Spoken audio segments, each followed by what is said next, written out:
Good evening. I'd like to welcome everyone to tonight's school board meeting. This was rescheduled from last night due to the weather. Today is March 24th. Would you all please join me for the Pledge of Allegiance? Pledge allegiance to the flag of the United States of America, to the republic which stands one nation, under God, indivisible, with liberty and justice for all. Thank you. So tonight, as far as members present, we have Joel via phone. Josh is expected to call in, and Stan is excused. Excused, yeah. He's traveling. So at this point, I'm going to open it up for public participation. We do have a call-in number, so I'm going to read it so that people at home can call in to a online number where they can ask questions or give opinions or concerns. So I'm going to give that number now. First number is 415-762-9988. This is the phone number to call in. I'll repeat it again. The phone number is 415-762-9988. When you call that number, you're going to be required to put in a PIN number. That PIN number is 770-242-865, followed by the pound sign. I'll read that again. The PIN number is 770-242-865, pound. So if anybody would like to call in during public participation, I'm going to leave it open for a few minutes. We're going to have some updates from Ruth Ellen, our superintendent, regarding the remote learning plans. And Go to them. I'm trying to find them. Okay, okay. We're trying to get the camera angles. We're good. okay, Okay. you got my good side? Absolutely. It's the only side we do, Charlie. Okay, so at this point, I'll turn it over to Ruth Ellen. Okay. And if anyone calls in the meantime, we'll take that. So very quick update. We are 2 days in now to our remote learning plan. It has been going very well. I thank the public for their patience and their participation and their encouragement. And I have two administrators here. If you'd like to jump in with how things are going, if you each want to step to a mic at some, just one at a time, or you can go up there too and maintain your social distancing, that's fine. All right, I'll go first. Eric Clark, I'm Assistant Dean of Students at the high school. So we've had a great 2 days online. We're at a great number of probably just under 5% of kids that aren't connected to the Google Classrooms, and that's looking at who's there. We're more looking at because of possible just internet issues and possibly Chromebooks that we're trying to figure out, but we're looking to contact those. So we're at great numbers of already participation. At the end of the week, we're going to look at engagement. What that looks like is, are they meeting with the teachers through emails, connecting on live sessions, and work completion, and kind of gauge what the engagement is through the first week. So it's been, what I've seen the first 2 days been great. The teachers been awesome. They've been, so because some teachers was really out of their comfort zone and they stepped up to the plate. So they really did a good job in that sense, and our students seem eager to kind of go down this path of a different learning experience. So I've been able to pop into different classrooms as well, virtually seeing teachers engage with kids. So it's a different experience, but it seems like it's working very well right now. And it's a testament to everybody, the community, the administration, SAU, parents, etc., that really put this all together, and it seems like it's kind of flowing in the right direction here. So, Well, thank you. yeah. Matt Costongway, principal of Henry Wilson, and I second absolutely to what Eric said. The teachers, our paras, have really just stepped up, and we are already seeing great things where I pumped, for example, I went into a 5th grade classroom this morning, and, there were pretty much half of the students online with the teacher. And remember, those live sessions, we're not mandating our students to be on. And just to see half the students on there engaged, excited to share what they've been doing, asking great questions to the teacher. The paraprofessional was also on there. The special education teacher was also in there. So we had 3 of our staff members in there with our students, and just seeing that collaborative and that high work effort from the students was amazing. And again, the teachers have just stepped up tremendously. And as Eric said, we have some that this is outside of their comfort zone, outside for some of our paras. And, everyone has been trying, and everyone has been not stopping until it's successful. And I haven't seen one staff member give up, not one staff member email me or come to me and say, you know what, this is awful, this is ridiculous, I can't do it. Everyone has really stepped up to the plate. And not just the teachers and the paras, but our cafeteria workers, our secretaries, our assistant principals, our school nurse, our custodians. It really, as I mentioned in my email to staff at the end of last week, it was just really a great thing to see the positive piece of our school community come together. So over the last couple of days, there's been, a few hiccups, but nothing that, we couldn't solve. Our teachers, we've started a Google Classroom for our teachers. So Mrs. Pomeroy and myself have been adding to that daily and frequently, and the teachers and all of our staff members have been engaged in our Google Classroom themselves, answering questions. But what I loved the most is they're helping each other, and just the collegial effort from everybody.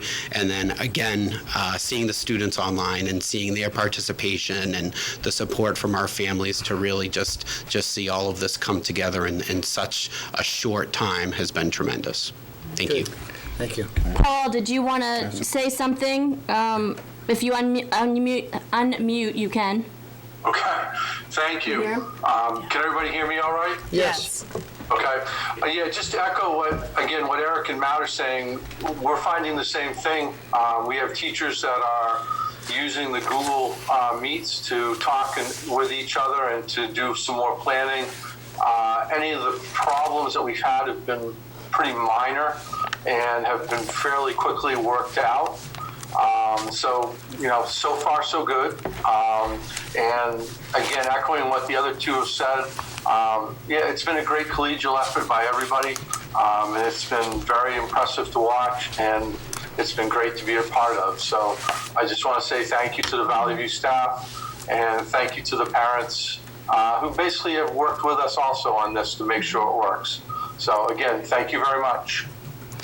And the 2 things that I would add is, number one, that really the unsung heroes in all of this are our tech staff who've been behind the scenes troubleshooting in so many different areas at once. It's amazing. And I mean, I've watched a couple of them have 3 different devices going that they're remoting into computers all at once. And they've been helping families, they've been helping staff, they've, dug me out of the weeds a couple of times, and they've really, really been helpful. The other piece I want to make sure that families understand, and I'd put it out last night, but just to reiterate, our hotspots are on order. We're hoping to get those in. Atlantic Broadband is offering free service for those who still need to connect. But we do have hotspots both with Verizon and with AT&T that are on the way. So depending upon where you are and in which section, which part works better, those may be an option for your family as well, but those have not arrived yet. If you have another option, please take advantage. And we have a slight technical issue.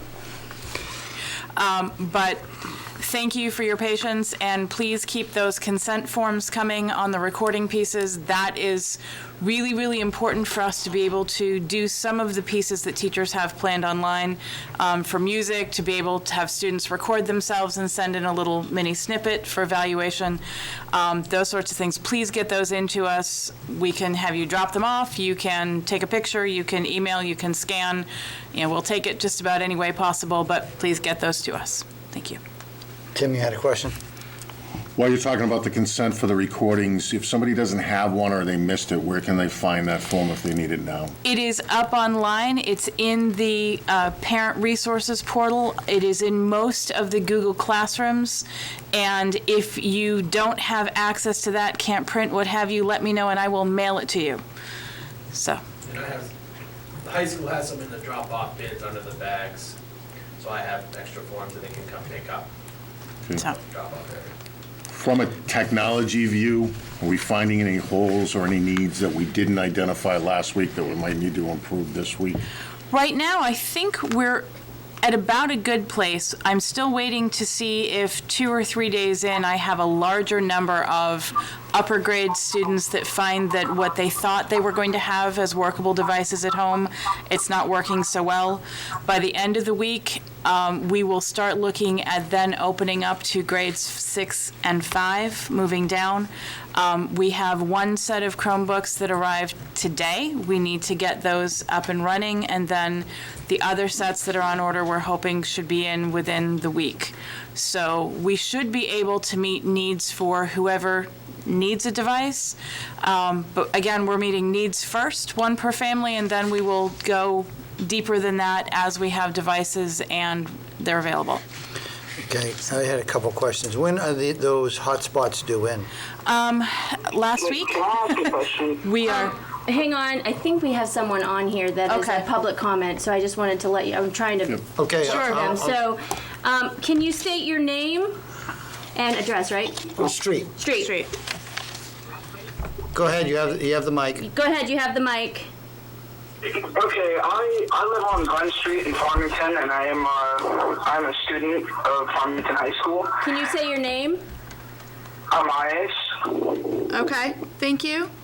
Okay, go ahead. I was just wondering if you guys plan on continuing this remote learning for the rest of the year.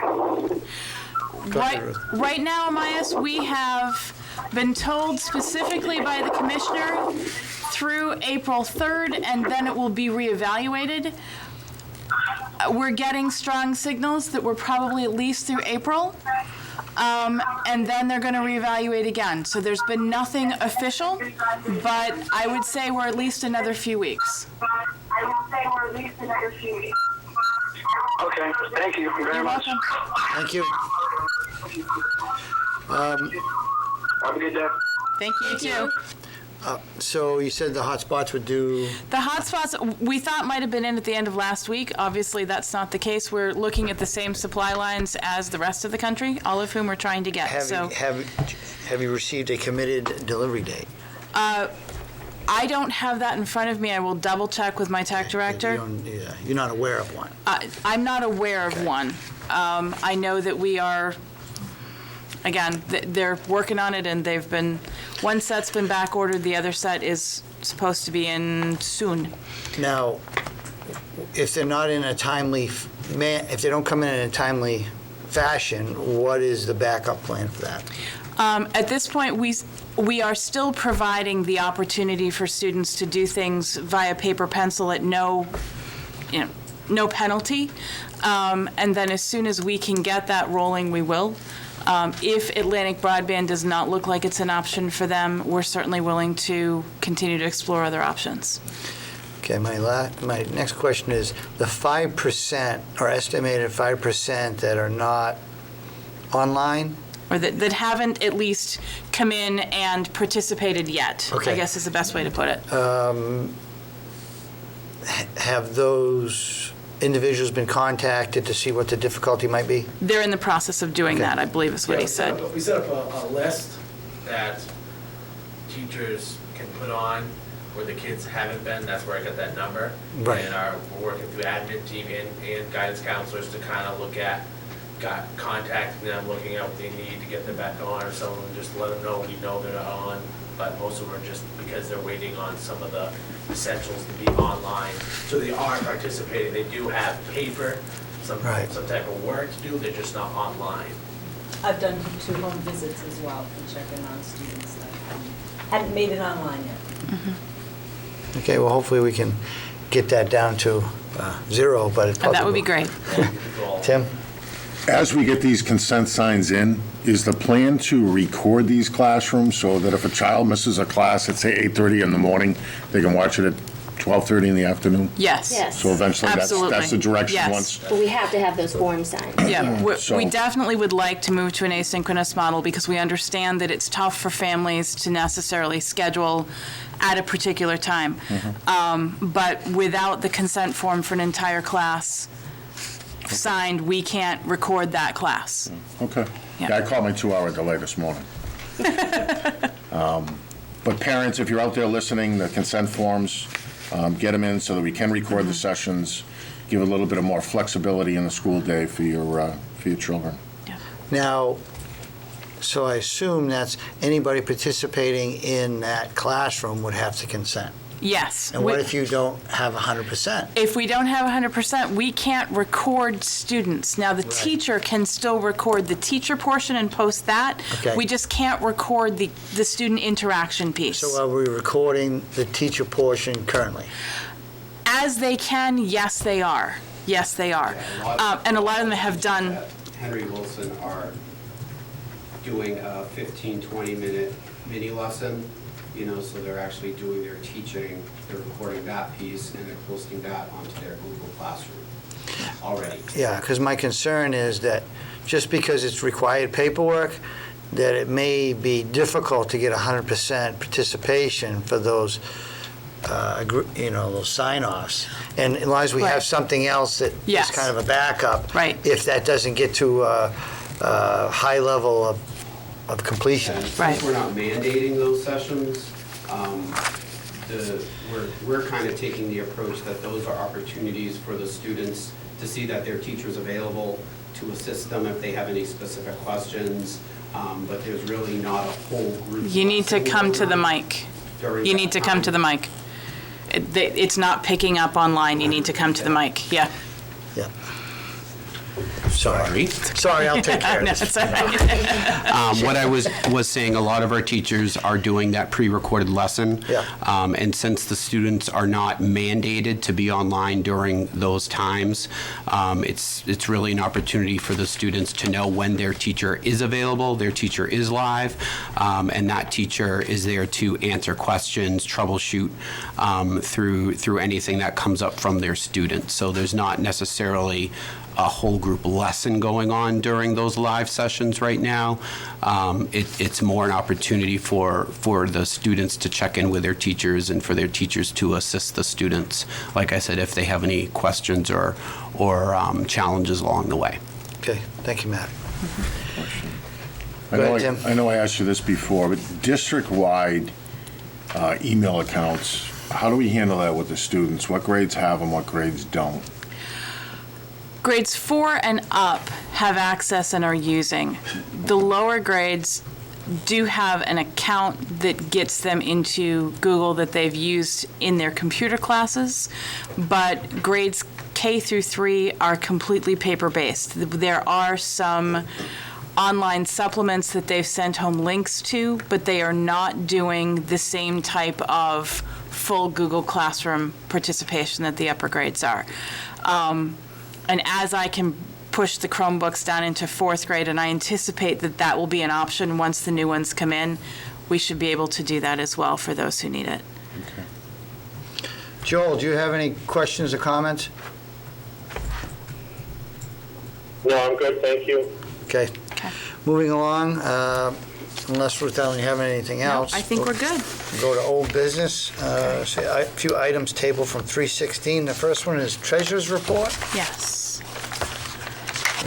Take that away, I guess.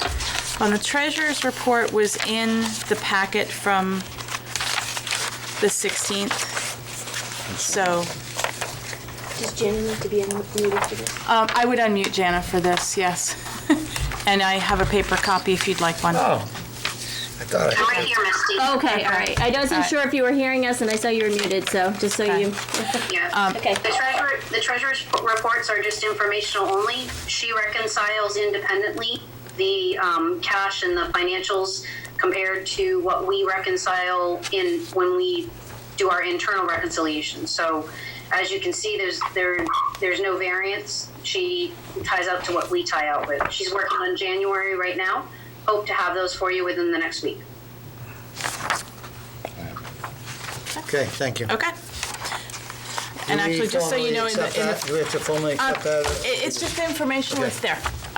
And you've got one that is the balance forward for the cash accounts, and one that is for the full general fund. So there's two reports One there. is for food service Food and one service, is sorry. for general fund. Yeah. So this, So there's two reports there, actually, Right. for December. So they're formatted exactly the same. so The this- lower one is the food service, the upper one is and the that's general. entirely food service? Yes, Or it's any other revenue that would come in through the school? that's in the general fund. That's Okay. not in food service. So this is entirely, any other revenues, miscellaneous door fees or whatever would That- come in the general fund? Yes. So Go ahead. just to clarify, treasurer's reports verify cash only. So we have 2 bank accounts. That's what you're going to see. She doesn't look at the revenues or any of those internal financial documents. Those would be auditing issues. She's reconciling that what we have on hand as cash in Fund 10 and in Fund 40 matches what the bank says. She's independently reconciling that. That's what a treasurer's report does. Okay. Thank you. Yep. Next on our agenda, we have curriculum report. Oh, I'm on today? You could be. I mean, Okay. they've Just had so it. you know that the texting I'm doing is me and Jen. She's my tech support in this meeting, making sure I'm doing this correctly. So I won't go through everything on this report. I thought we were skipping it from last week, but I have it. Just in this particular March month, I put in a couple of different things. I put in some things that I thought would be good resources for the school board, especially new school board members. So you'll see some of those pieces and links. There's a great report from the Wallace Foundation that I thought you might find interesting. There's some updates here around the strategic design, which hopefully we'll talk about at some point. And an article that I felt was really good that's kind of going to be going with that I also put a link to. With also some additional resources. Each month I put in videos and books, resources that I think would be helpful for community and staff to take a look at that really go with our 21st century learning and the trends in our field.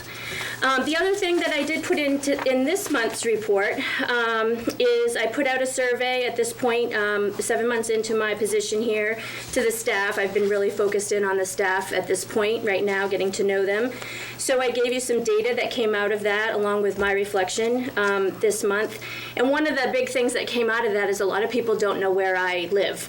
So at the end of my report, so that the community and staff, and so even some of the staff, about 12% didn't know exactly where I was housed. So I made sure that was in this month's report so that people could see that. But I felt really great about the data that came back, and I got some really great feedback. One of the areas that I need to obviously continue to work on is getting into classrooms, and FHS is feeling, neglected. So I will not neglect them so much over the next few months.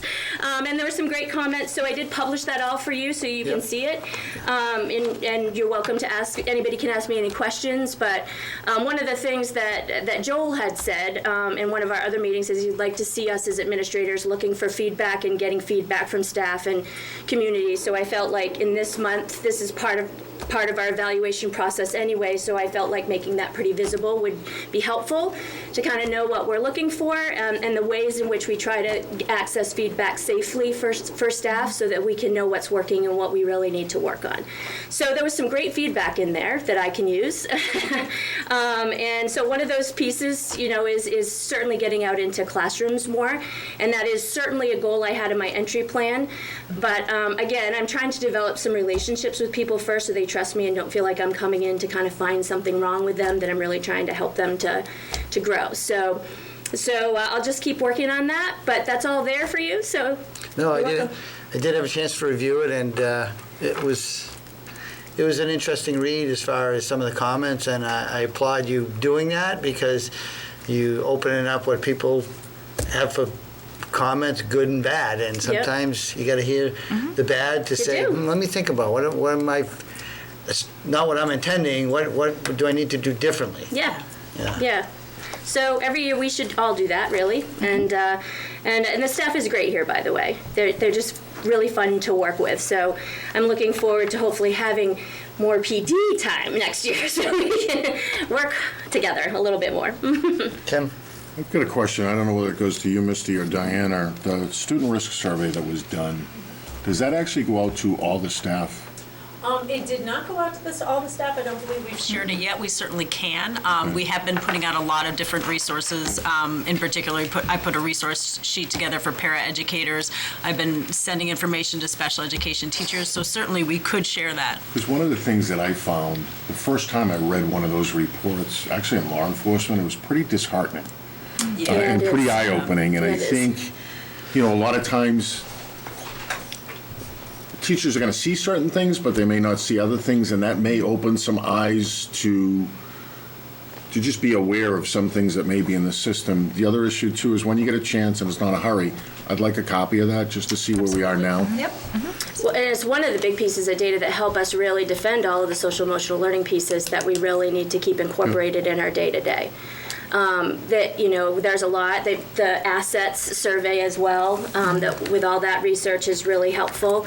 And again, we've kind of got to find a better way to have a data dashboard to kind of put that all out so people can see all those different components and see how they correlate, I think, in a way that's user-friendly for our audience as well, because a lot of that data is big. And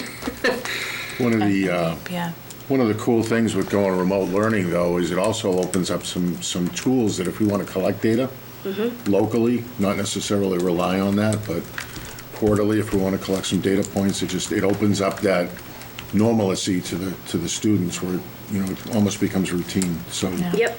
Well, and the kids really live there anyway. It's getting the adults on board. Yeah. And I had not shared the formal youth risk behavior survey. I shared my board report, which contained a good portion of it, with all staff. So certainly we can look at sharing that out with Ruth Ellen's permission, and we'll certainly get you a copy as well. Thank you. To all board members. Okay, thanks. Joel, anything? Do we lose it? Sorry, I have to give me a second when you ask me because I am new. Yeah, I'm giving you a second. I didn't know if you had any comments. No, just thank Misty for doing that because that is something that we talked about earlier on. So I think that's very valuable. Okay. Next we have job description, school psychologist. Okay, we're skipping calendar. Oh, sorry. That's all right. Either way. No, we'll go back to the calendar. Okay. Getting ahead of myself, I guess. And right now, what you have in the packet, and this was also tabled from the 16th, we had a school calendar that had been based primarily on where things might have landed had the CBA passed. With the CBAs not passing, we're looking at proposing going back to regular early release days so that we can fit in some type of professional development as opposed to the every Wednesday that was listed in the CBA. This would be scheduled out more. This has gone to the Teachers Association for comment. They don't get to approve it, but they certainly get to say, hey, this seems to work, this doesn't seem to work. This is, at this point, out there for discussion. I have to have it in by the end of April, and with things shifting so much, I brought it back because it was tabled we may want to wait a bit until we kind of see where the dust is settling, but I wanted to at least bring it back and at least have a formal, we're going to push it to this date because it only got tabled. So. Yeah, I agree. I think we should wait for any potential comment from the teachers. And also any changes that we may need to make based upon our online learning. Tim? Not sure where the contract process is going to go or how quickly that's going to move. Just in the back of my mind, as you're waiting for comment from the teachers union, potentially, is this something with the professional development that we can handle by policy versus contract? And I'm just putting it out there for discussion with Partly them. where I'm looking at it here to be able to say, rather than by contract building in those professional development days, this would be within their regular work day, but it would be release time with students to allow us those 2-hour chunks once a month or so. It's not ideal. Spreading it out too far makes it tougher to gear back up again to the next piece, but at least this is better than nothing, which would be what we would have should we keep where we were, because we tried going to just a full day before school and a day in the middle and a day at the end, and that's not enough. It's too spread out. It doesn't give us the continuity that we really need to be able to sustain a change. Have we done any of the early release days that we've had professional development in session yet? Or was that being put on hold until? We did not have early release days in this current school year's calendar.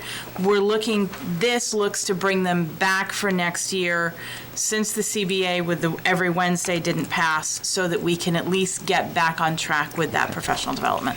But right now, start and end dates may be a little fluid depending upon what we find out moving down the road.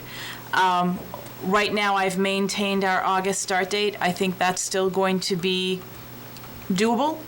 But part of that, yes, part of that may be dependent upon where we go with an ESY program for students who may need the extended school year, and what they do with our hours versus calendar days should remote learning continue. I've heard anywhere from 5 weeks to 18 months. And so I'm hoping 18 months is being, way out there. And I'm thinking 5 weeks might be a little over optimistic. We'll see where we go. Okay, thank you. In that calendar, sorry to interrupt, we do need to also keep in mind compensatory services for students with Right. special education needs. That would be outside of the extended school year program, which would be in July. Yeah. So it might be those last couple of weeks of July. And again, that's a team decision based on each student. Okay. Joel, anytime you want to speak, just let me know. So, the last person who spoke, was that Diana? Yes, it was, sir. Okay, I don't know. How is, are they being picked up by the microphone? I don't know, sir. I've been able to hear everybody but her. I kind of caught just little pieces of that, but just so you know. Okay, I'll speak up in the future. I was just making note that due to the remote learning situation and providing related services remotely, we may have some special education students that qualify for compensatory services. We won't know that. Yeah, I remember you saying that. That was over and above ESY. Yes. Correct, yep. Yeah. Okay. Thank you. Okay. Thank you. Next, so do you need us to table that for a date certain, or you just want to leave it open, and then you're going to bring it back to us when you think it's appropriate? Well, we could say table to April 20th will be your last regularly scheduled meeting in April. And then we can push it further back if we need to, but at least I'd have a date that says it's going to go. Sure. That school calendar is important because we need to have that in order to make our payroll calendars. So I would really rather not push that much further than the end of April. Okay, so April 20th? I'll make a motion to continue the discussion on the calendar till April 20th. Second. Second. Any discussion? Not hearing any. All in favor? Aye. Aye. Aye. Motion passes. Thank you. Next, on to job description, school psychologist. So if you look in your, and I apologize, I don't think it got into your paper packet, but I added it. It's in there. Yeah. They're not doing paper, so. Gotcha, okay, Yes, because okay. I'm pretty sure I added in, there's one that's, It's the one that has the blue in it. yes, school psychologist edited per NASP, National Association of School Psychologists.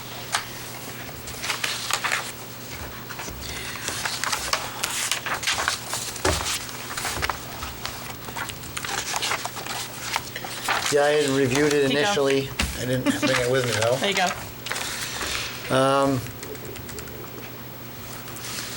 Now, this is not a current position that we have, Yes, it is. It is a current position. and this is a revised job description? Yes, it's just updated based on the blue information really that comes from the National Association of School Psychologists. So really, the duties remain the same, just simply some additional information in regards to ability to recommend services, talk about interventions, effectiveness of the outcomes. So here it lists the terms of employment. Those are the same? Terms of employment have not changed. They have not changed. The other piece that we're updating on this is to make sure that we have not only the terms of employment, but the Department of Labor standards that are at the bottom. So, must be able to see, bend, sit, that sort of thing. That's from Department of Labor language. That is also part of a needed update. So no change as far as work schedule, work requirements, just redefining to be more thorough and consistent with state, local. State and Federal. national. Yep. American Disabilities Act. Yep. Any discussion or comments? I'll make a motion to approve the job description as written. Second. Seconded by Joel. Any discussion? Not hearing any. All in favor? Well, let me just, Mr. Chairman, if I can ask one Go ahead. thing. Ruth Ellen, do these, anything that's different in this description disqualify the current person holding the position? Not at all. No. No. Okay. Thank you. Okay, so I'll call for all in favor of the motion? Aye. Aye. All right. Thank you. Motion passes. Next we have on the agenda is roof project bid. I have added the additional, I know you had said this wasn't to have to do now. I've added Yeah. the additional pieces. If you look in the March folder, it's not in today's, but it's under, it just says roof bids, and I've added a whole bunch of other stuff to that. I looked through it, okay. Okay. Maybe it's not, I looked through it earlier, maybe. Some of them I added today. Okay. Okay, so earlier, all there was the two RFPs that you already had Right. copies of. Is it possible to have those scanned in and put in there for the people who didn't get it in paper?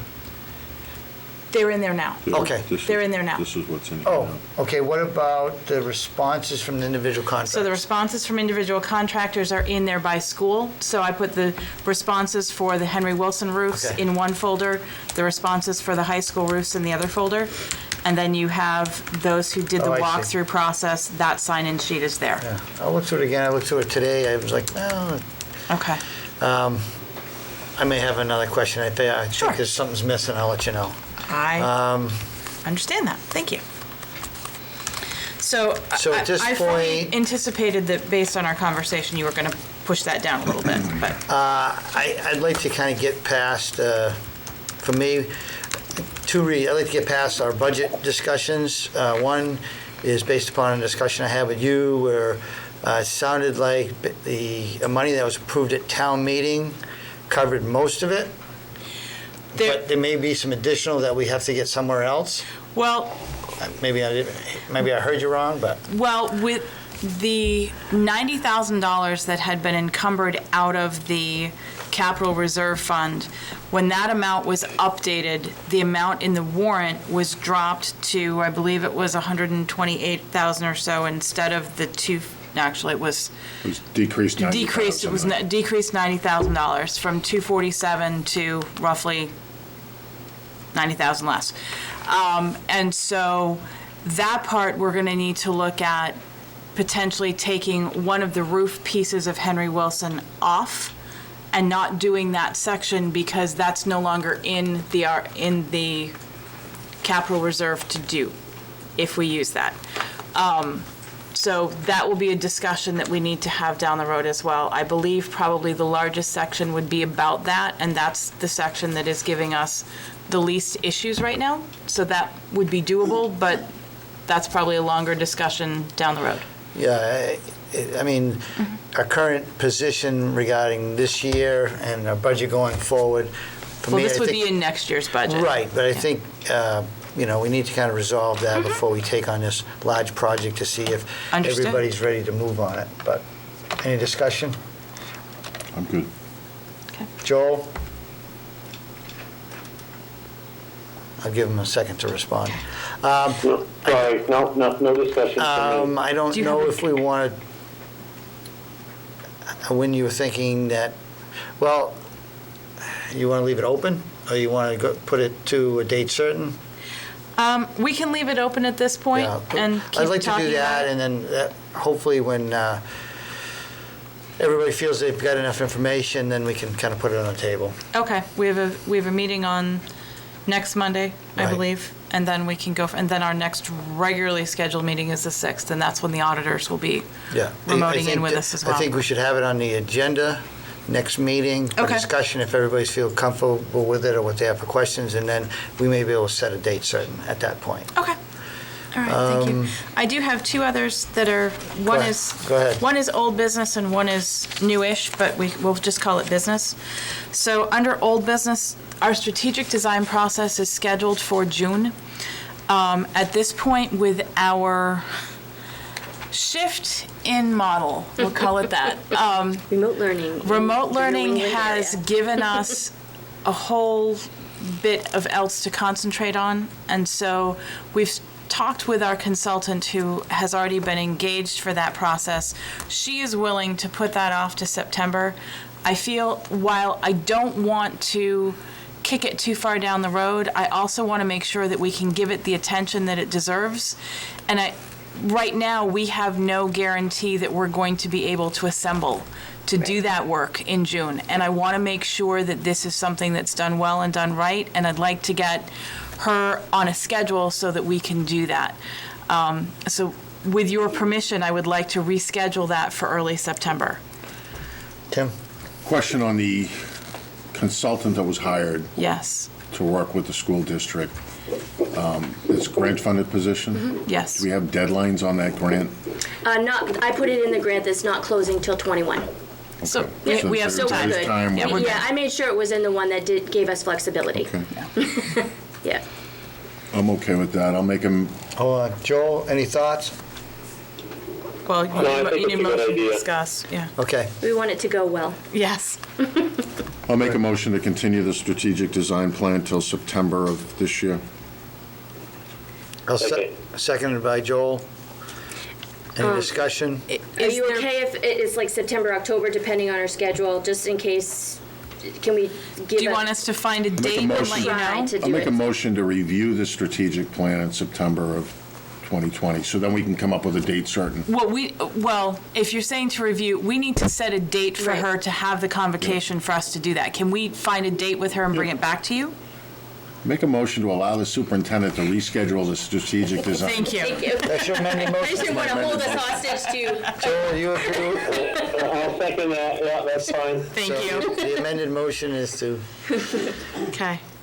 Get with her and get another date. Got it. Thank you. official All right. stuff. All those in favor? Aye. Aye. All right. Thank you. My second business, and it's new for here, but the Honor Society has a Red Cross blood drive scheduled for April 10th here in the high school gym. The Red Cross has contacted us. It is considered an essential gathering because the need for blood is so high right now. They had asked for student volunteers. At this point, I'm not looking to have students man that, but I did want to bring to the board for discussion and a vote to allow Red Cross to still hold the blood drive here. But I think there's a number of considerations here. It's a community drive. It would be open to the public. I'm looking for thoughts and where you'd like to go with this. It wasn't something I wanted to just say yay or nay on my own. Go ahead, Tim. Is any of the gym or the public restrooms near the gym currently in use by staff now?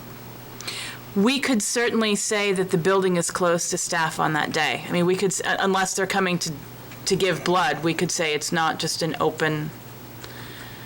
My concern is staff and staff safety. So right now, all our buildings are closed. If we were to open them in an emergency, is the way, almost through custodial services, of putting a tarp up so that nobody can accidentally access, close that area to staff.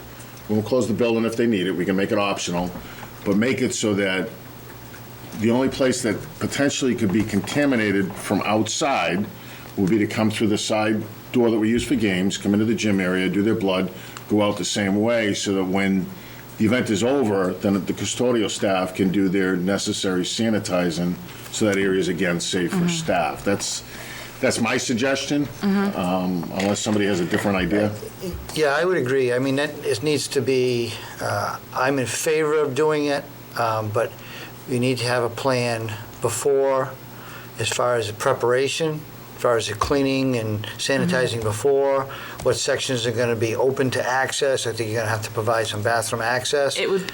I would look at, it would be the gymnasium and then the restrooms that are down along that hallway to the cafeteria. We would close the cafeteria, we'd close off the hallway back down toward the classroom wing, so it's just that and the gym that would be open. And then when the event is over, we need to provide enough time and resources to do the thorough cleaning that needs to be done. Correct. Ellen, may I ask a question too? Does the Red Cross, given their situation, do they have any resources to sanitize after they leave? We must not be the only place that they're looking at doing this, and they must also have protocols. I can certainly reach out to them. Right, that's a good suggestion and question to ask, because they may say, no, we're providing that or can provide it. But we need to ensure that it's done to our satisfaction. So even if we let them assist, we should have our people available to assist or supervise or make sure it's to what they feel is acceptable.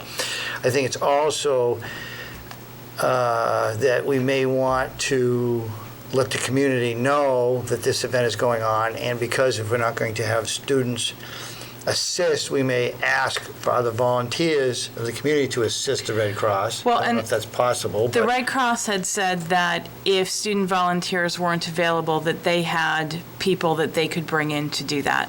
And I think at this point, it's probably wise to have their trained volunteers do that rather than general community. Yeah, if they have people available, then that's the first option for sure. Yeah. Just because we're not in the norm right now. Joel, any thoughts? No, that sounds good. I agree with you guys. Do we have any concerns from the assistant principal? It's his building. Please come up to the mic, Eric. Step right up. Eric Larkin, Dean of Students at High School. So I feel it's in dying need of a service and it's good representation of our town as well, doing something like this. Using our high school, we can easily put things in place here that'll minimize any contamination. And I think as long as we use our custodial staff's already done a great job already, so they'll just continue that. I think we have our preparation with our staff as well. Then at the end, go through our own protocols to make sure it's sanitary, which they've already been doing, this past week. So I think we have everything in place that can make it happen. Yeah. So. Yeah, I think that as it becomes more of a normal over the next few months, that people are going to feel more comfortable with going places that they feel have been adequately prepared for people coming and going. I mean, it's new to us, and there's certainly some apprehension, but this is going to be more than normal going forward. I mean, today I had my COVID-19 meeting with my people and says, okay, this is what we're doing from here on in. and this is what is expected of you in your work area, and, to prevent that if somebody is exposed, that they're not exposing their coworkers, so it's going to be more than normal. You looking for a motion, or you looking for a consensus from the board? I think I'd like a motion, and that way too, it also shows the board's support for this for the community. So I'll make a motion to, so moved by Joel. I'll second. He beat me. Well, you Seconded by probably Tim. you can articulate it better. So moved to allow the Red Cross blood drive by Joel, seconded by Tim. Okay, thank you. All those in favor? Aye. Aye. Aye, motion Thank you. passes. I appreciate that. Do you want to do policies before we Yes. go to budget? Okay. Yes, I do. All right, thought maybe. So the first one is the JLF, which stands for something. Well, What does it stand for? Those are, that's the School Board Association, and actually, those are national nomenclatures. All the J policies deal with students. Oh, And so it becomes a bit of alphabet soup. You can't say that this is that, and it's just J deals with students. Okay. So when you look at the other one, it's A, G, and J. It deals with students, it deals with staff, and it is a procedural policy for okay. A. So Yeah. the first one is reporting child abuse or neglect. Right, and so the one that you have that has the current policy written on the top, this is what we have. There are some pieces that are not compliant. There's some adoption notes here that have been added by our attorney that we need to add. So these are ones that we need to have in place. They're required by law, and I am asking for, if not a first and final read, at least an expedited, because we need to get these amended. Okay. In the folder, my first question, it appears that they were, that's the current one. And so the one that you have that says policy JLF that doesn't have it through it, that's the one from the attorney that we need to change to. Okay, because I thought there was another one also. There are two policies that we need to look at. No, but I thought there were two copies of this JLF. There are, because one was, Oh, that's the tobacco, maybe. one was put up that was an RTF file, which Google doesn't open well. Right. Okay. And so if you download and print, you're fine, and I had put it up in PDF because Google doesn't like RTF files. Yeah, That's why. okay. So this is the one we're looking at. And this isn't any changes to how we're doing it now? It's just, It doesn't really change what we're doing, it just changes the language around covering everything that needs to be covered.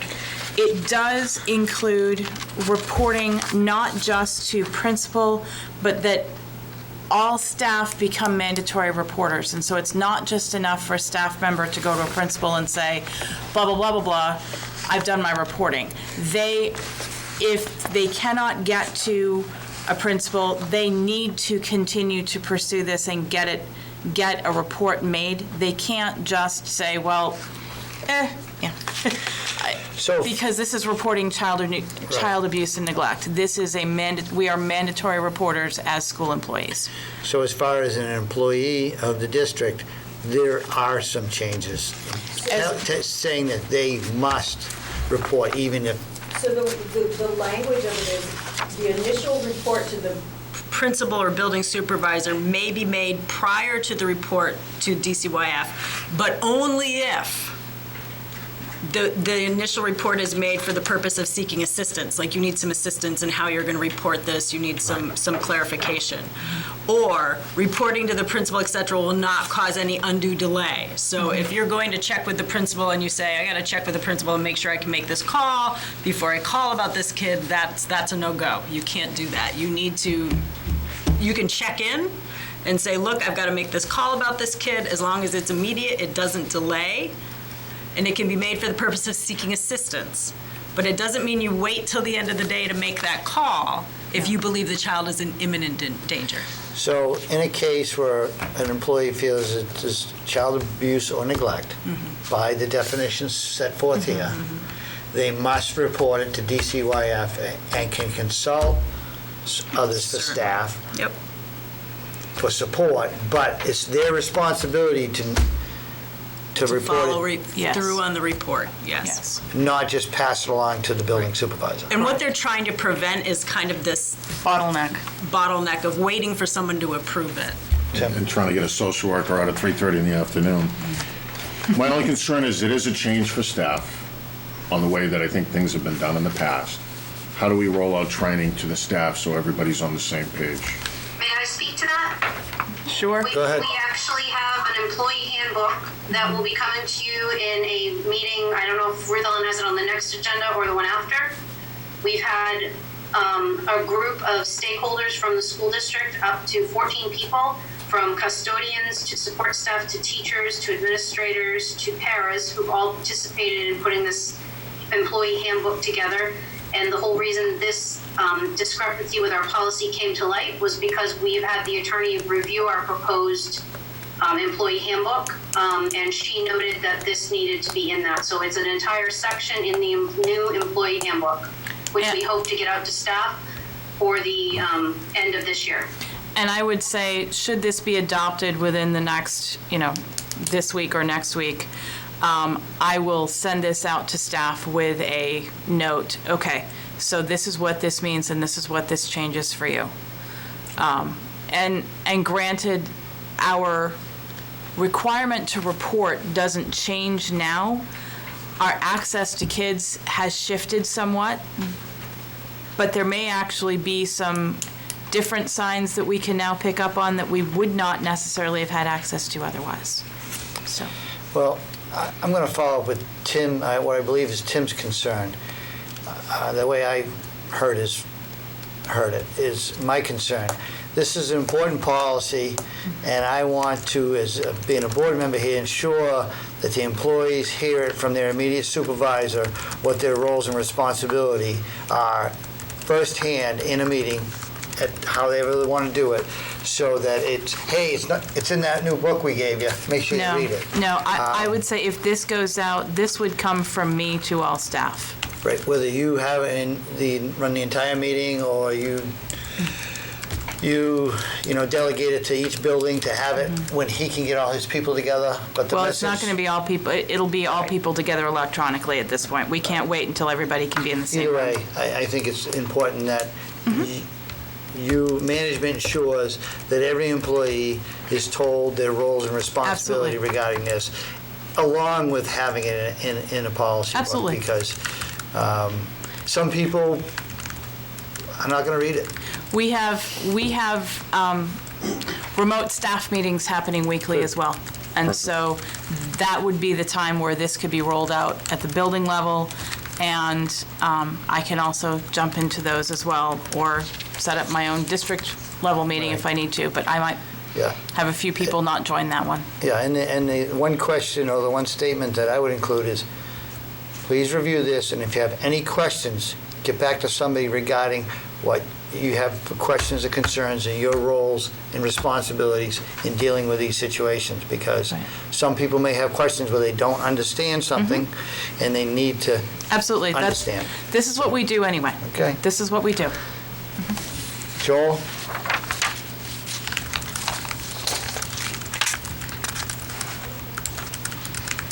So I don't, I'm here. yeah, I didn't know if you had any comments on this reporting of child abuse. I'll echo you. I think we need to really make sure that all staff gets the message that this change is occurring, and it's occurring right away. So I'll make a motion to accept this draft policy as final. I'll second. Any discussion, Joel? No, all set. All those in favor? Aye. Aye. Aye. Thank you. Moving along to our next one, which is the ADC document for tobacco products ban use and possession in and on school facilities and grounds. The English teacher in me hates the way that these are titled. I just have to say that. This, again, is another of those policies that was flagged in our book because it does not fully encompass the e-cigarette piece and the e-liquid. I believe e-cigarettes was in our last one, but we didn't have all of the rest of the pieces that could be. So this gives a little bit more specificity as to what could be where based on all of the changing ways that people manage to access that they should not on campus. Tim? The only thing I picked up in my review, I don't have the printed copy in front of me, was it doesn't, or I didn't think it specified for the student possession, not being able to have it in their vehicles, and is that something we want to It does say, well, it says in any school vehicle or anywhere on school grounds maintained by the district. That's on page 2 But of the... I interpreted the language as school vehicle, meaning a bus versus... Well, it's school vehicle or anywhere on school grounds maintained by the district. So if the vehicle is parked on school grounds, they're on school grounds. Okay. Now, typically, unless we have probable cause, I'm not out searching vehicles. I get that. Yep. I know that. But at the same time, if a staff member's walking the parking lot and they see it on the dashboard or whatever, Yes. it gives a reason to take it a step further. And Absolutely. I think, it might be overkill, but we say school vehicles.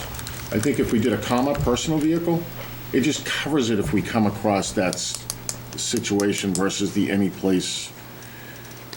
That's just me being picky, looking at. Yep. This came from legal, so I can check and make sure that I have that latitude to include that last vehicle. And there's going to be some discretionary. Somebody's driving dad's car and dad leaves a pack of cigarettes. I mean, that's common sense within the admin's discretion. But I just think, if it's a problem, somebody's distributing on the school grounds or whatever, it just gives us that extra. Right. Nope. So do you want me to check with legal about adding that one phrase? I would agree that I think we should be more clear regarding personal vehicles, so I think there should be a change. I will do that. Okay. Now, in this policy, is there any procedural discipline for different things, or that's handled on a case-by-case basis? That's included in our discipline policy. Okay.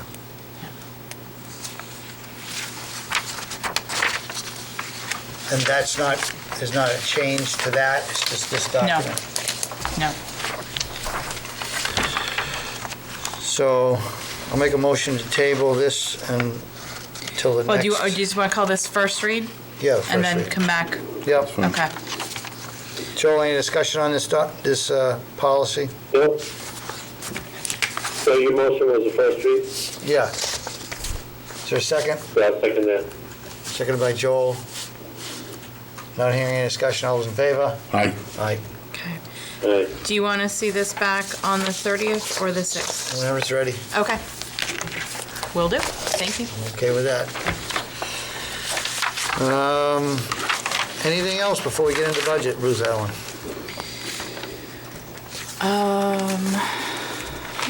I think We got all the that easy is most stuff out of the way. stuff. Yeah. Yeah, I do. I got a question. Okay. Go ahead, Tim. The week before this board sat, the prior board awarded internet contracts for next year. Jen was away the last meeting. Do we know where those contracts are, whether they've been signed? I know the board approved the contract, awarded a bid, but have those been signed? Yes, those are signed for July 1. Okay. Yes. All right. Thank you. Joel, you have anything before we tackle budget? No, all set. Okay, going on to our budget, I guess I'll start out with a couple of questions. Okay. At the last meeting, at least I asked for a couple areas to be looked at. One was this current year's budget. This is to still see- public, yeah, okay. Yeah, to see if there were was there any change to the expected funds left over based upon our changes or projected expenditures? Jana, Jan, are you on? I am. Okay. And I did look look at some of those things, but the same point that I made last week, I can't give you any definitives. Right now, we are not in a period where we have any type of normalcy. There are some things that we've encumbered that we hope to expend, and very much that's dependent on when school reconvenes and our ability to provide those services and to pursue those projects.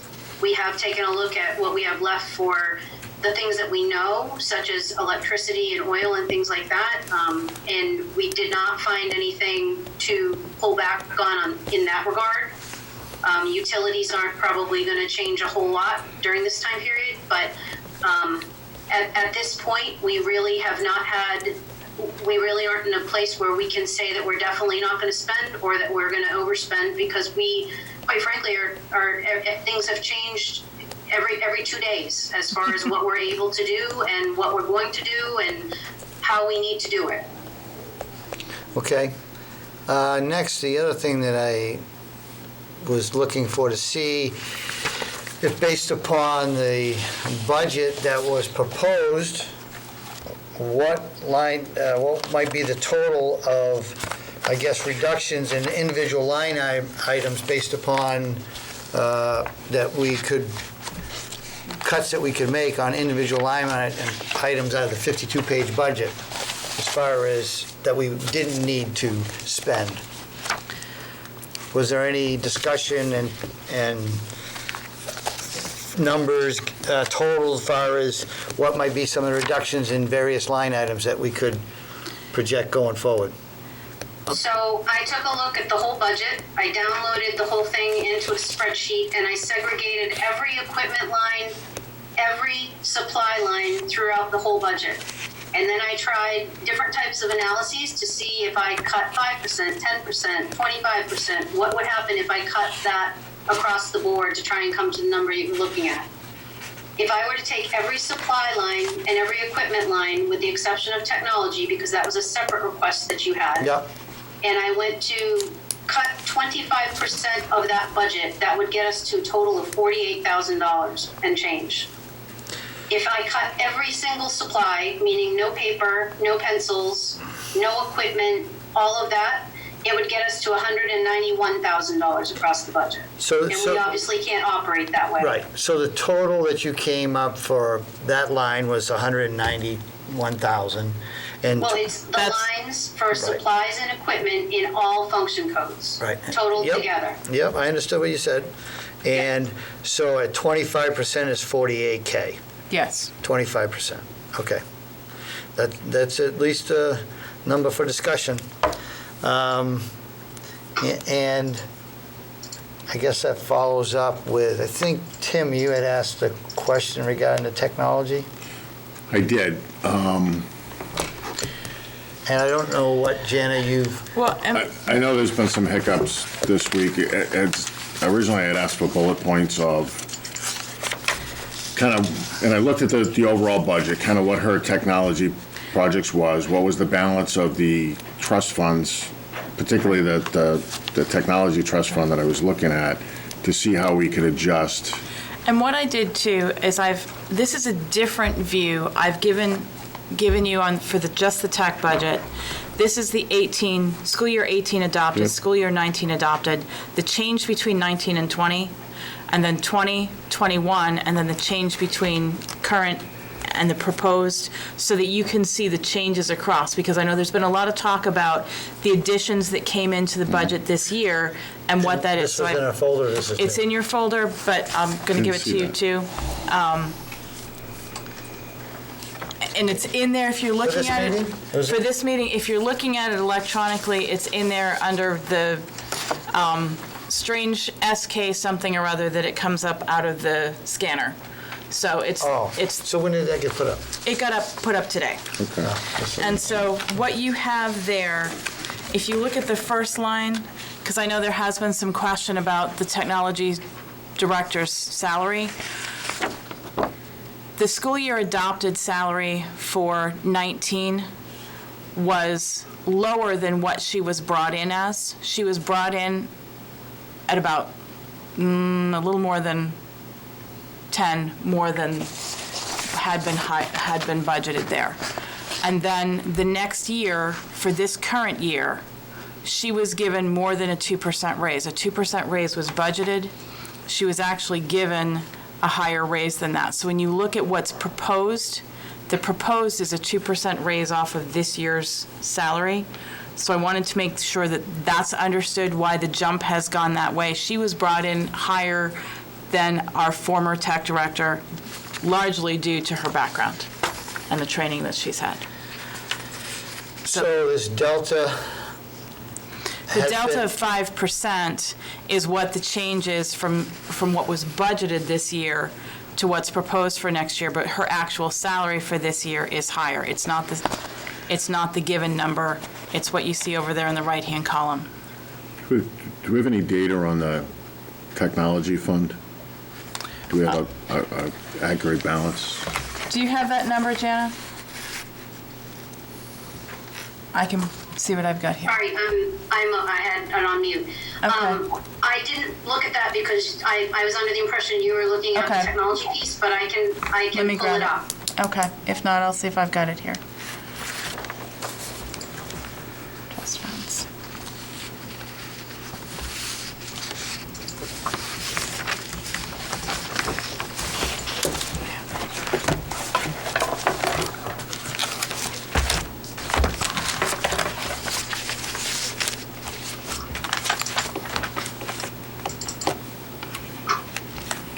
Trust funds. I have the balance as of 12/31. Okay, yours is slightly more, That would- Yep. yep, that yours what- is more recent than mine.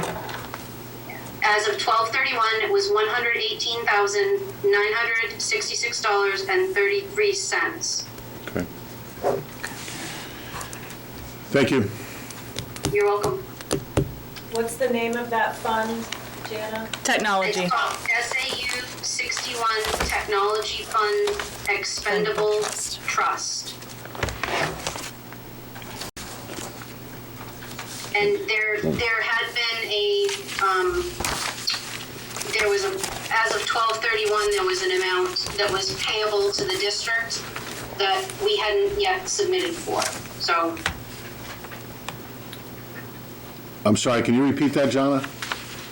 Jenna? on my record here, the bank statement is what I told you it was. Yep. Yeah, We had an approved release up to $39,377.06. There was an original amount that was allocated of $75,000 last year that was approved. We'd already accepted 35.6 of that. And that was submitted in November, and the check was received 11/22. So the balance that I cited to you included the amounts that had been submitted for last year. And right now, we don't have anything that we're submitting to that fund. So that is the balance you have. Okay. So, just so I'm clear on my mind, that the current balance as it stands tonight is the $118,966.33, correct? That's correct. Okay, thank you. Plus maybe a smidgen of interest Yeah, that's since, fine. yeah, Right. Well, 3 months. yeah. Can we start? so is there a page 2 here? Yes, you should Oh, have, it's on the back. I yes, wonder why I get that up. double-sided. I'm missing a Trying to couple save $100,000. pages. I didn't That's know where it went. So if you look, the biggest chunks of this tech budget are salaries,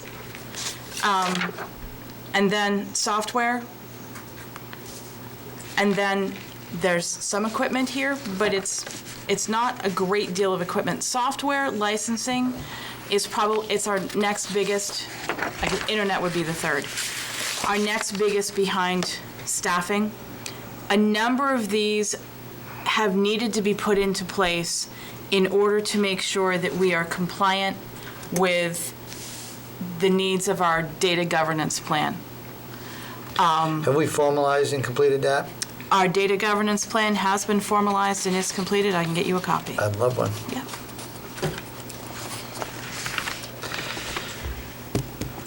So going through on page 2, just some questions. What's the significant change on our data services? Which line are you on? The second one down, 19. Okay, so the internet, We went from at about, correct me if I'm wrong, Jen, we had been looking at about 30 megabytes to 100, which still isn't nearly adequate for where we were, but it was infinitely better than what we'd had. And so we had a fairly significant jump there. With our new internet contract, we're able to be paying about the same to go from 100 to a gig, which will be a fairly significant increase for us. Is that what is happening? And that's been approved? Yes, and that was approved. By a prior board and signed? Yes, it was. Tim? Can you just make a comment on that? And is Jen online? She is, I think, yeah. Okay. Jen, are you there? Yes. I just want to make sure she can hear me. Can you hear me? Yeah. Yes. When I listened to the presentation on updating the internet system, I understood the need for the SAU to have a separate system than our main school. But what my vision is, and if we can look at the contract before we do work orders, is, and I've done it before with the police department where we required a separate IP, can we not bring one data line in to the system and split it so that the SAU has their own IP and then the regular school system is on a separate IP from the SAU, so we have that separation, but we're not paying? They actually, Go ahead. well, right now, they have their own.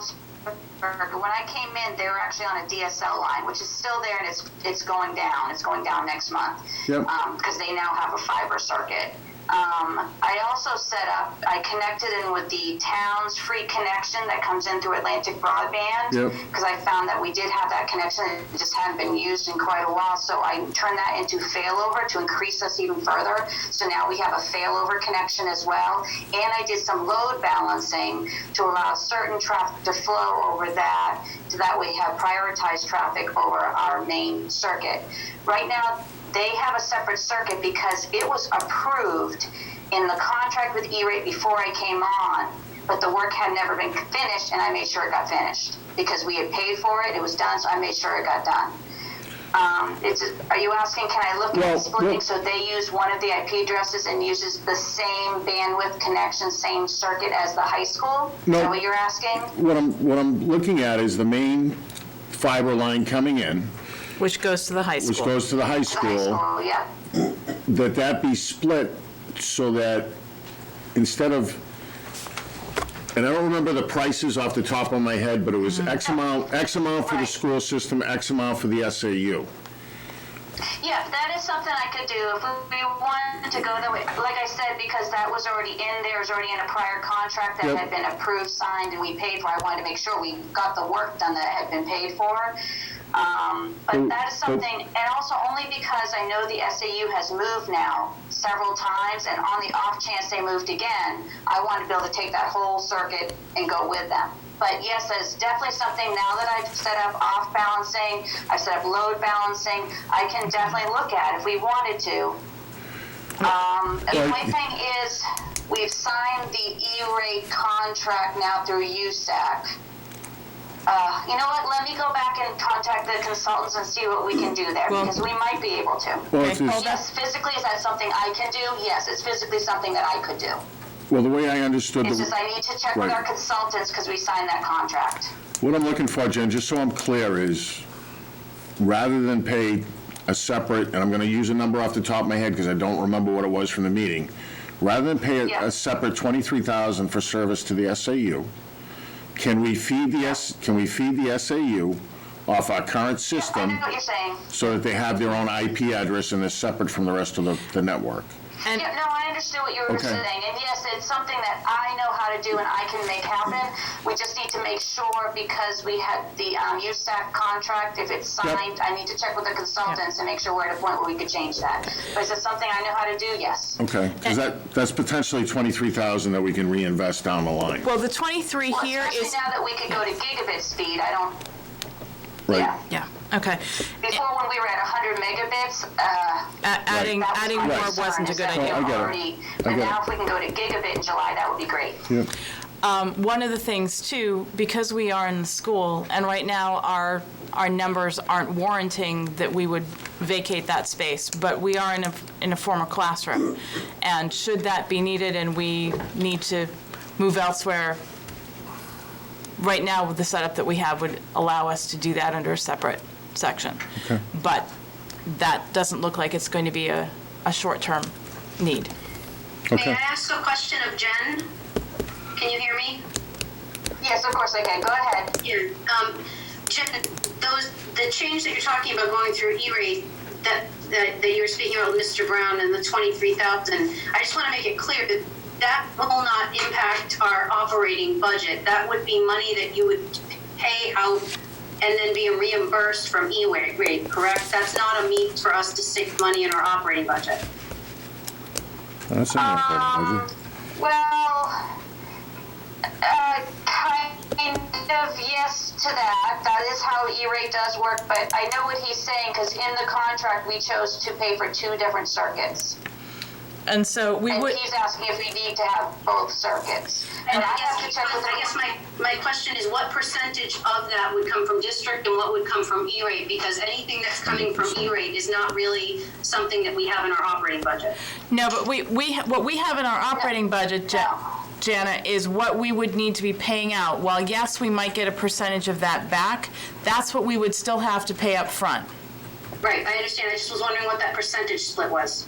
100% in the budget. Yeah. And then whatever we get I back. can look at that, but right now, let me check first to make sure we can even make this change because they had already approved the contract and everything. But then I can get those numbers, absolutely. Thank you. And my only comment is, just because we signed the contract doesn't prevent us from going back to the people we signed the contract with and says, hey, this is what we're thinking. Let's look at what else we can can we do. talk about this? Right, and that's what And we're if they want looking to to keep do. us in the long term, most people will at least entertain the discussion. Because if they're not happy, then the next time the contract comes up, you're going to throw them to the curb if they're not working with us. I had a couple questions. On the new equipment for technology for $28,000, what is that? So that includes, and jump in here, Jen, my understanding is this is both Chromebooks, and if you look at the next page down, it lists out in the notes what that is. So it's Chromebooks, it's the interactive projectors, and so the Chromebooks that you had given us permission to purchase, I would look at taking out of this. The additionals on here would be the interactive projectors. That would be the 66 and the 2 1600s, 1650s there. So You suggest taking those out? well, or looking to see if that would be something we could get now as opposed to next year. Yeah, and I guess I agree with that thought. Is that But that's something- already 28 that was on that sheet already. And are that you these looked at. things, are some of these things going to be necessary for our online learning? The Chromebooks, yes. The interactive projectors would be used in the classroom once the kids are back. Okay. What about the item 27, which is replacement computers for staff laptop for general education teachers at Valley View? Those are definitely needed as the laptops that they're using are out of warranty, and right now they are cannibalizing old ones for parts to try to get those cables together. Is this something that's should be prudent to do now when we have the need for online learning? Jen? Is it something we could do now? I just didn't have it in my budget to do now, but if it's something that we could in the have budget. covered. Well, it's in the budget for Yes, next I have, year, but especially at Valley View, I have laptops that are very old, and we've been Frankensteining parts to try to improve them, putting in non-spinning drives, SSD drives, putting in more memory, but some of them are really, really old, and so they Jen, will need to be replaced at some point. so Jen, the question is, are they needed now? I think Maybe the I answer is yes. The answer is yes, they're needed.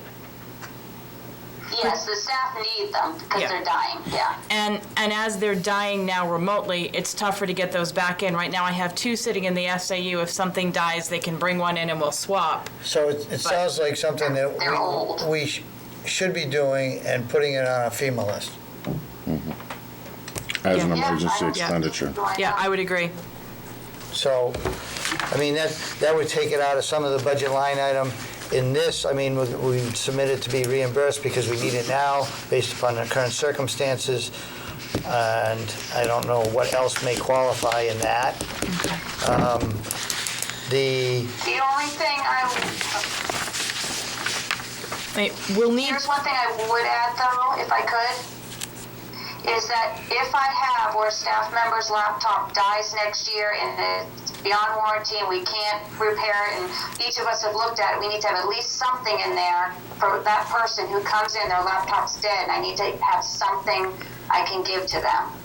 You will, So you will, because we could do some of it from now. Hold on. Go ahead. if we spend the $15,000 out of this year's budget to make sure our remote learning doesn't go down, that $15,000 will come back in next year's budget as unanticipated revenue based on the FEMA reimbursement. I mean, And we can look at it then. right. I mean, they may. Right, I know what you're saying, but I would leave like a little bit of emergency for that. You Well, know, someone's without something, just something in it. But I get what you're saying. Yeah, and if we leave $1 in the line, we can still move things if we need to. That's a cheap laptop for $1, but yeah, I get it. Yeah. Makes sense. I guess on the total on this software, The one piece that at this point was put in back in October, and since our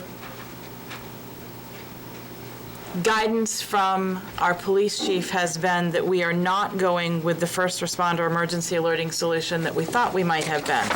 There's $5,000 parked there Okay. that we are not currently using that. Now, it doesn't mean that there won't be another solution that might come forward, but right now, the solution we thought we were budgeting for is off the table.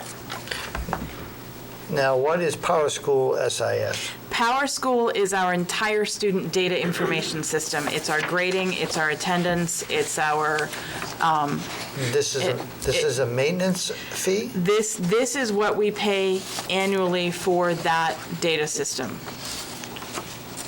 What was the original purchase price?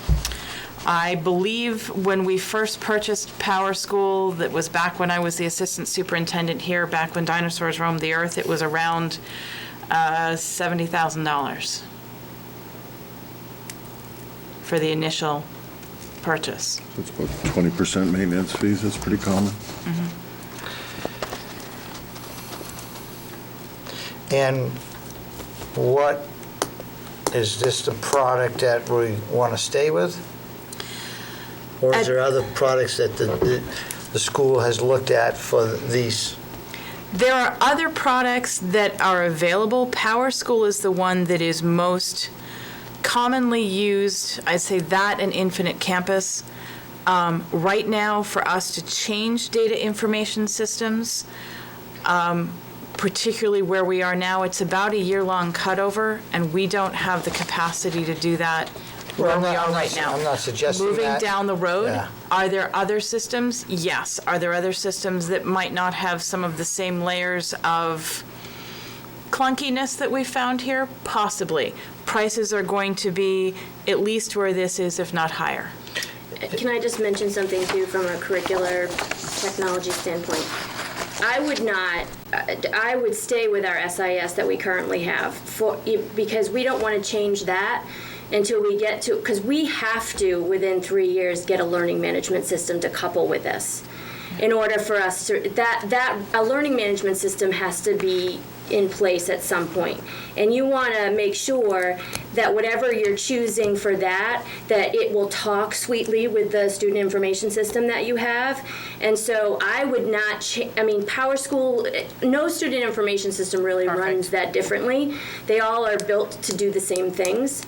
So what Is this one going to support that? Yeah, and so what I would say to you is Power School, Infinite Campus are the two that generally play well with learning management systems that are on the market. And I would say to you that they are actually making sure that they play nice because they don't want to be learning management systems. They just want to play nice with learning management systems. So I would just say to you, thinking not just the here and now, but thinking 5 years down the road, we are going to need another system to do our work. And Power School is playing nice generally with them. And I would add it's also integrated into to our school messenger alert system and our meal reporting system, Yes. meal time. It integrates with them as well, and they're all connected at this time. But when we purchase the software, we own the software, I assume? And this is just the annual subscription for maintenance and support? Might not know Sorry, that. it went quiet for a second. Can you say that again? Well, this is probably before your time, but did we purchase the software and these are annual maintenance to stay on the current rev with support? Or this is Well, a it's not just that we annual? purchase the software. This is We are hosted. I'm sorry, there's a delay, and so I can't tell Hosted. sometimes. It doesn't live here, it lives in the cloud. Aha, okay. Yeah. Yeah, that's why. Which is And very typical. and they're providing the hosting? Yes. Yes. And that also gives us backup so that if we have a failover here, our student information and all of our transcript and historical data is not gone. And plus our unlimited support. Yeah. I guess Microsoft Educational Bundle. That gives us access to Office and the other pieces of the suite. While we can use Google Apps for education for a lot of things, we still need access to Excel, Word for a number of applications that you cannot do well in Google. And most of the reports that we get from the state don't play well in Google. Jen? It's not just that. That is all of our operating system licenses, our server licenses, all of the servers that run on Windows Servers 2016, all of the computers behind me, all of the actual operating system licenses are on there as well, and our database licenses for SQL servers. For every single PC server in the district. Do you have a breakdown that you could send me on how that's the cost? Like, of that, how much is the Microsoft Excel bundle of that 12.6 per se? I mean, you don't have to answer that right That's now. something I have to find out because it's all together. It's all bundled. together. It's just an education bundle. So I have to Because find out, but I can. Because we get this, that comes with it. So, but she can ask. But, yeah, it's not broken out. Right. Tim, any questions? Not on the, I'm good on the IT. Well, I certainly think there's some areas I think that we have needs now that we should Right. see if we can that we can fund and apply for reimbursement, and that alleviates some of the pressure that we have on our up year's budget. That goes with kind of my recommendations here. I've already got that addressed on mine. Okay, so, Ruth Ellen, you want to touch upon anything else on this? I just wanted to give you the breakdown so you could see the 3-year change there, because I know that had been part of the discussion. And this view was easier to see across than what you've had previously. So, Can you look at this line item for me and just tell me whether that's a personnel line item on the general operating budget? Should be on the first page. yeah, the minute it says salary, that's a personnel item. Okay. Yeah. So we'll talk about that in non-public. Okay. Yep. So in my head. Joel, you have anything regarding the technology budget that we've been discussing? No, thank you. And were you able to open what I put in the folder? Yes. Okay, good, thank you. So in this budget, we have under health insurance, under the health insurance. So it looks like we have 3 people taking the insurance? I believe so, yes. Okay. There's a significant increase there from, Yes, yeah, it went from,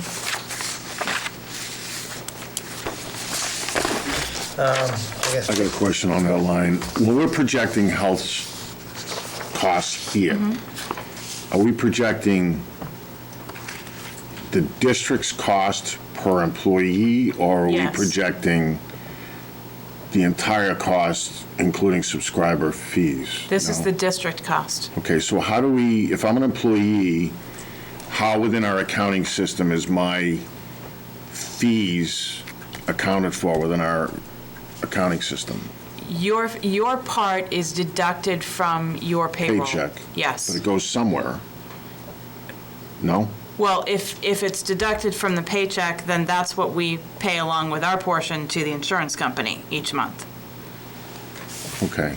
So because We it's, get paid for the full amount of the entire annual monthly premium.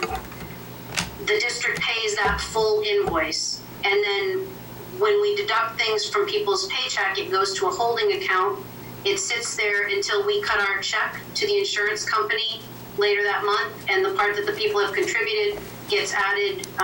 We take it from that fund. So basically, we pay the whole thing from the district, but we're paying it with monies that have been put into a holding so account from withholding. because it's coming from payroll or salary, then we don't have to expend that money, correct? Is that why we're doing it that way? Yes, Okay. yes. I just- Because if someone doesn't elect to take it, then it stays in their paycheck. If Right. they elect to take it, we take it out and hold it and pass it on. Okay, so the number in, say, the technology budget for the 3 employees is the district cost? Yes. So this year, which went up 7.5%? Correct.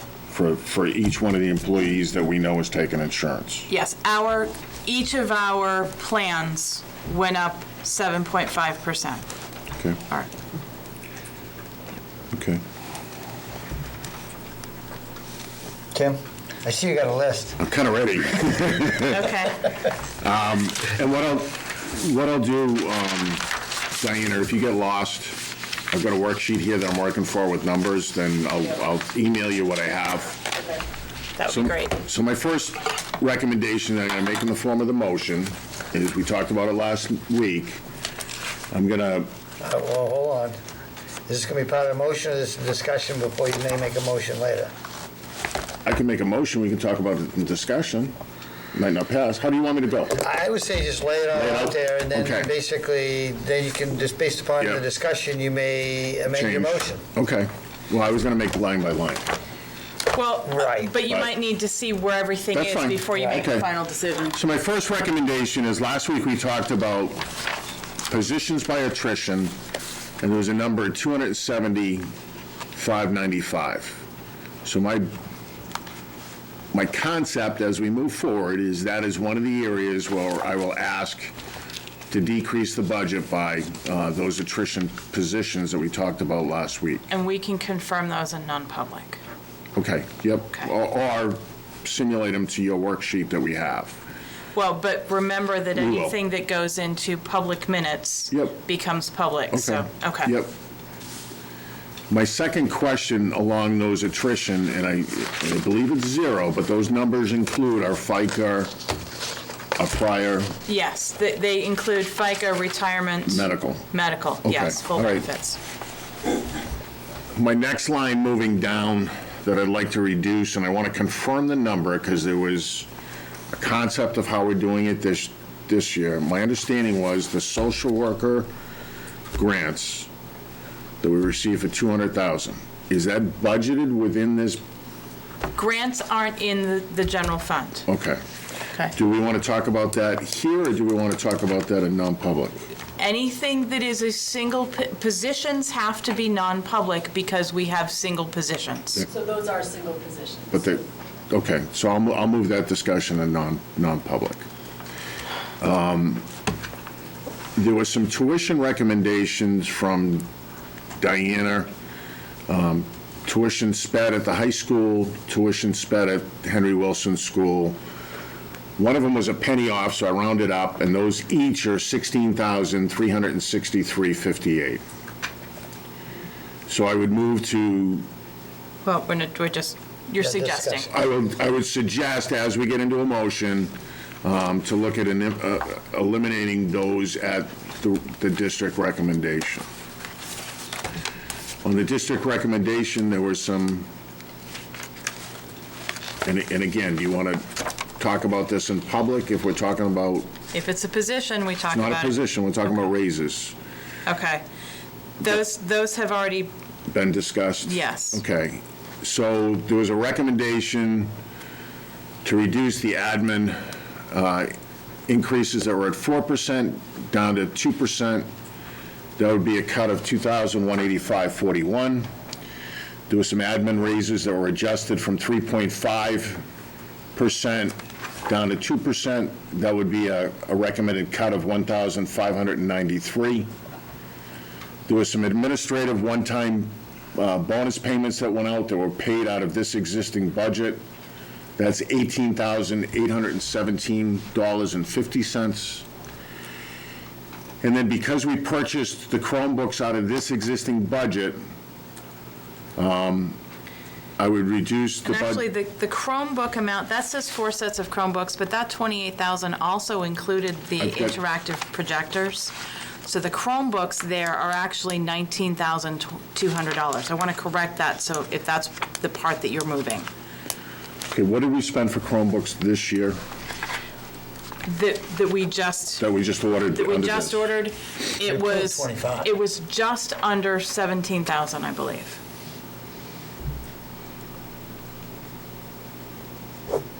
So the The Chromebooks, we got a better deal than we had budgeted here. So the Chromebook combination projector, how much of that is Chromebook?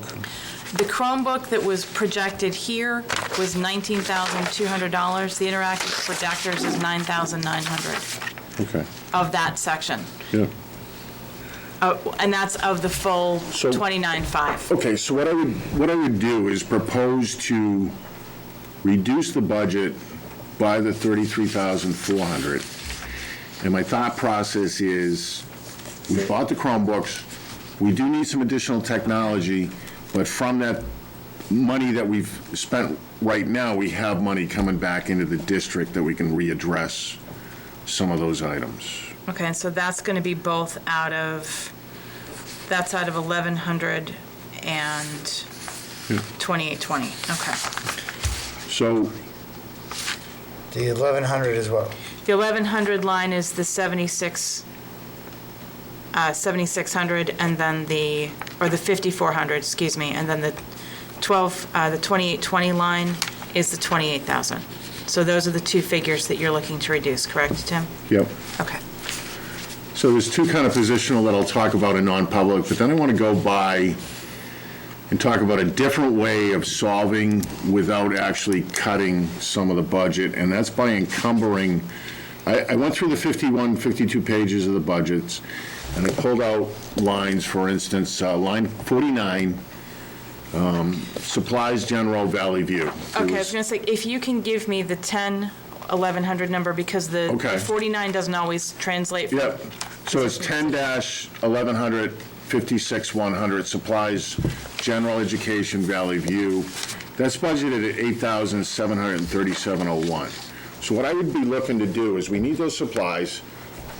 Let's give the principals the heads up, get the purchase orders in this budget, and let's make those purchases out of this budget so that we have the supplies in our fund, from our fund balance this year, and then now remove from our budget next year.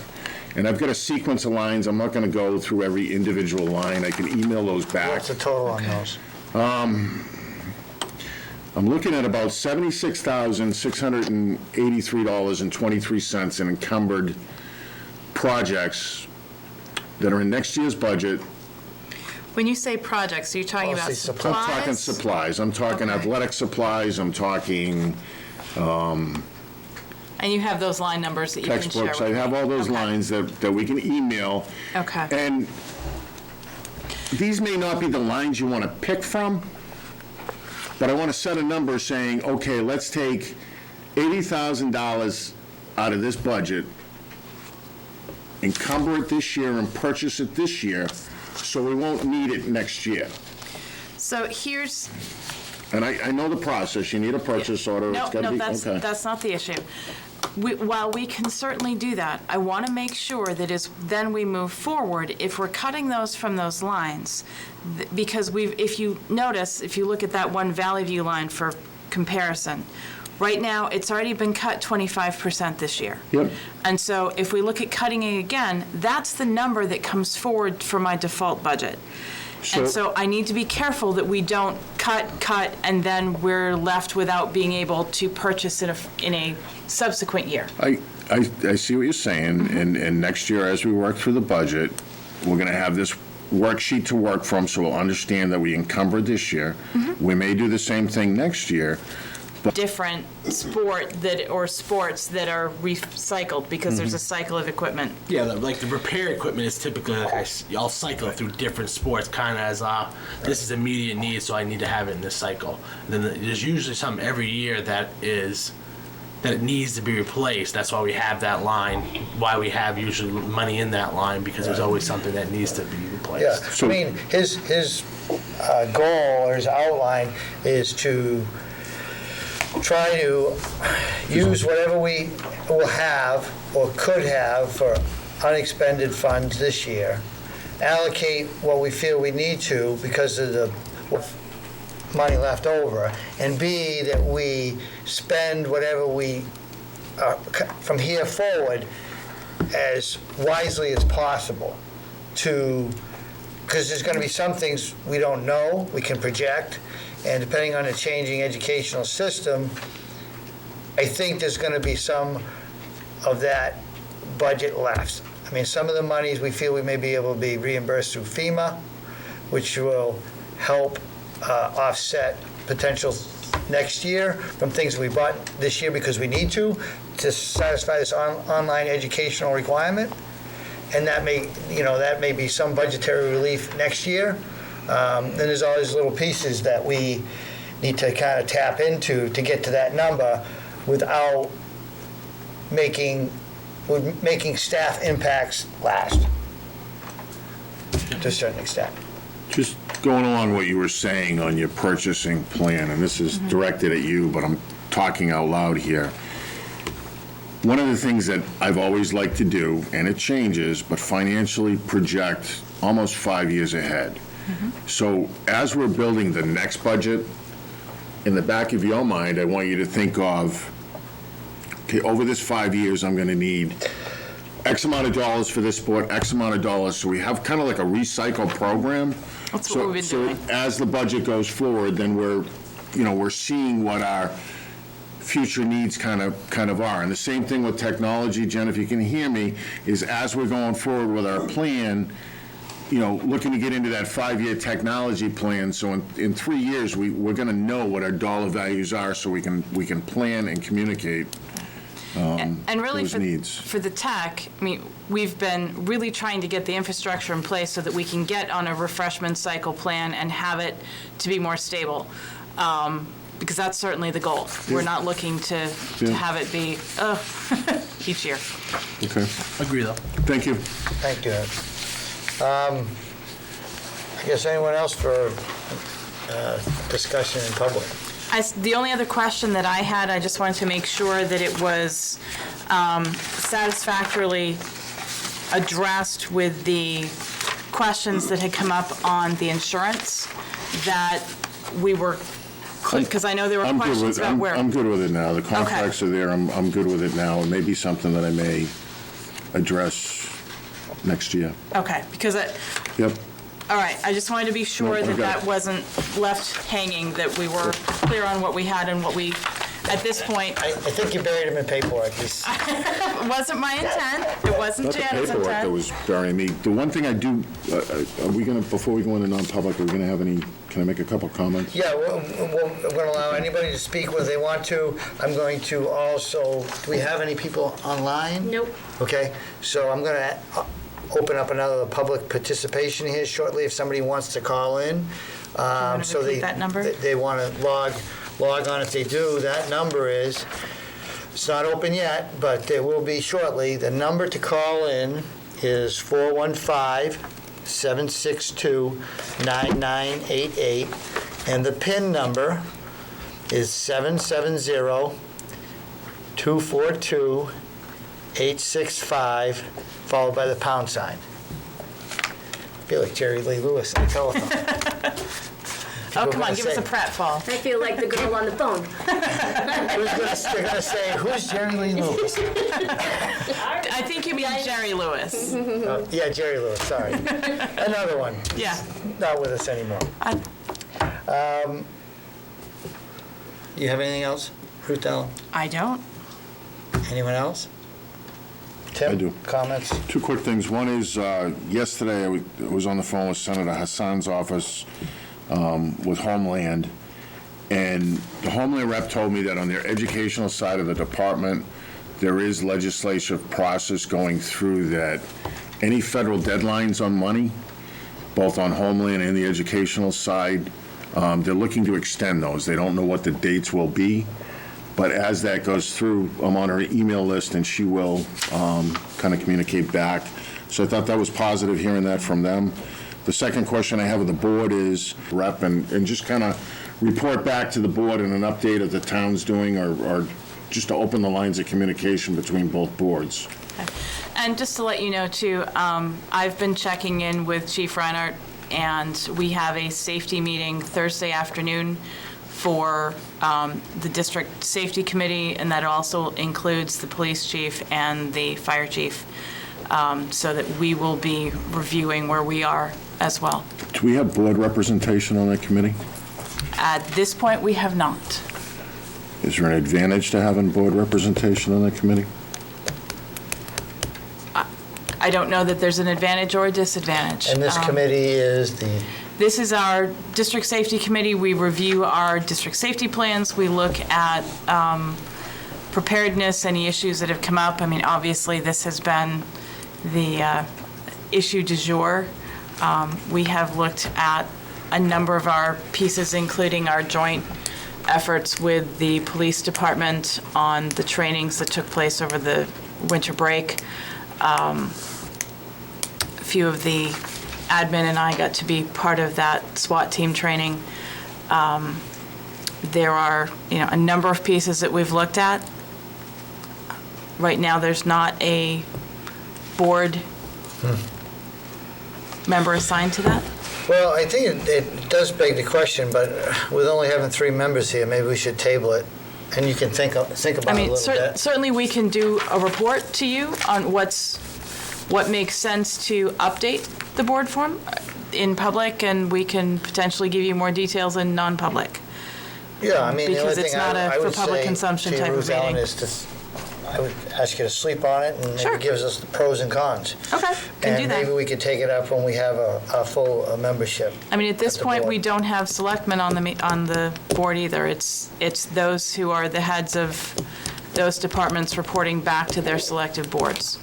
So, So I guess getting back to discussion, Joel, Tim wanted to be present at that meeting as a representative of school board. Do you have an issue with that? No problem with that at all. I don't have any problem, so Ruth Ellen, unless you think that there's any reason why we wouldn't want to do that. no, I would just say, to make sure that anything that's communicated is, something that Has to go through. has to go through the whole board. Well, I understand that, and that's Yeah. why I asked. I'm not Yeah. going as a taxpayer. if there's any concerns, I bring them back to the board. That makes sense. Or make sure, point them to who they need to contact. Yeah, exactly. The one to They've my got- right. The one to my right. They've got my number. So, yeah, I think that's consensus of the board, Tim, that we don't have any problem that's with you going there and representing us. That may be the only way I can get in. Come on. No, they may have it remote, Oh, so. Well, you could still. you want me to get your hall pass? See if I can get your hall pass to go? They are going to have to look at their numbers, though. Yeah. So, because there were admin that I had to strongly suggest that they remote in because we were going to be over our 10, so. That's only advisory. But Arthur only. 10 is only advisory. Yeah, I think it's mandatory 10 is now. mandatory now, as of changed it yesterday. By who? Governor? Governor. Yeah. Yep. Well, Arthur's only a half, so. Half of something. Couldn't resist. I got to stick up. Couldn't resist. Anyone, anything else for public? At this point, do we have anybody online? Nope.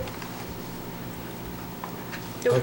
Okay, so not hearing any members from the public, I will make a motion to go in a non-public session under RSA 91A32, A, B, and C. Is our next regularly scheduled meeting the 30th? Yes. Okay. Oh, and Well, we may want to come out in non-public and talk about that to see if we need them, because... A second meeting. Because we have this week. DRA deadlines right now. Is that changed at all? DRA has given us 3 more weeks. Okay. And really, that's not the deadline that we were most concerned about. 4/15. It's the 4/15 Yeah. deadline that we still I don't think have you'll- any wiggle room on. Yeah, I think you'll be okay after non-public potentially, so. Okay. I don't think we'll need a meeting, but we can certainly discuss it when we Right, come out. but right now, our next scheduled meeting is the Monday. 30th. It's the 30th. And Whether if or we- not you wanted to have one this If we week have an to get. additional one, that we'll have to get that notice out. Yeah. Yep, absolutely. And it will go through the normal channels. Right. So is there a second on the motion? Second. Seconded by Joel. Any discussion? Not hearing any. All in favor? Aye. Aye.